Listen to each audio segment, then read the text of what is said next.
And in the world of business, Nigeria's Minister of Communications and Digital Economy, Bosun Tijani, says despite the pivotal contributions his ministry makes to the economy, budgetary allocations to the ministry have been very poor.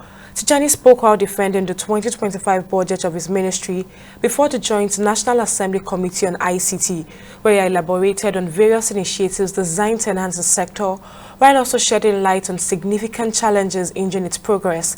There are details in this next report. 12 billion naira was allocated to the Ministry of Communications, Innovation and Digital Economy in the 2025 budget.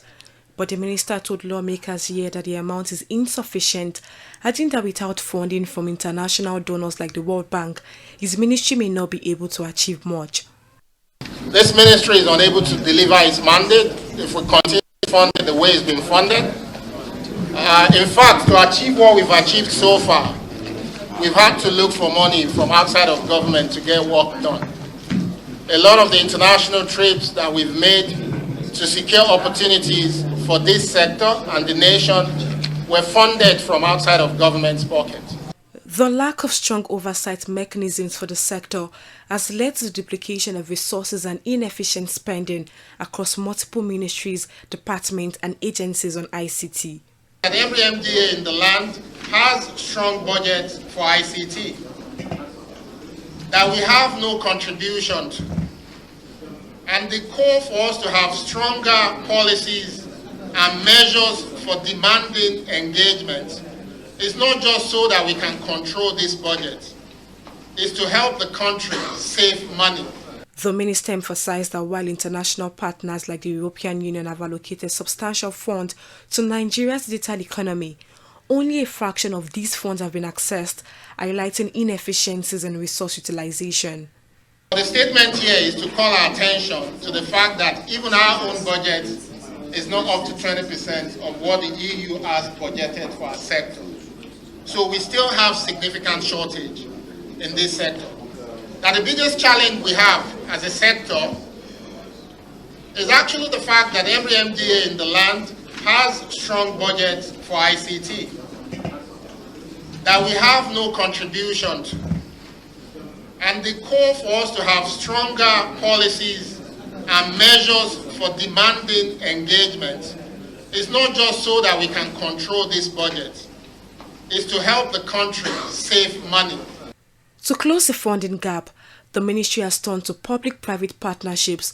Notably, private sector contributions have surpassed capital appropriations in some instances, such as the 60,000 youth support initiative funded by private entities. We had to resort to private sector and donor organizations. I'll use the example of the 3MTT project that we have trained 160,000 youth, and the support for that came from private sector organizations who contributed 2.5 billion, which was more than the entire capital appropriation for your ministry. The minister further explained that the government is planning to invest 6 billion naira to deploy 90,000 kilometers of fiber optic cable, expanding the country's capacity from 35,000 kilometers to 125,000 kilometers. This will help us create new small businesses that will be responsible for laying 90,000 kilometers of fiber network. This will help us create nothing less than 10,000 jobs of young men and women that will drive the deployment of this cable all over our country. The 90,000 kilometers cable will be everywhere in the country. This is the plan that has been made by the broadband plan that has been there from the previous administration that we've also reassessed, and we've seen the need to execute on this.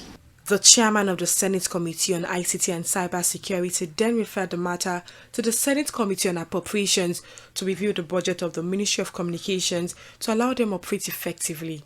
The Appropriation Committee is hereby requested to properly review the allocations to Federal Ministry of Communication, Information and Digital Economy in 2025 budget. Those who are in support of this motion say aye. Aye. Those who are against say nay.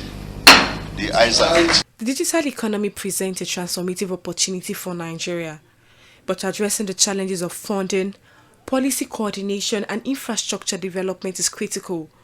With the right investment and strategic partnerships, the sector can significantly contribute to economic growth, job creation, and national security. Okpayemi Owosheni, TV360 News, Lagos.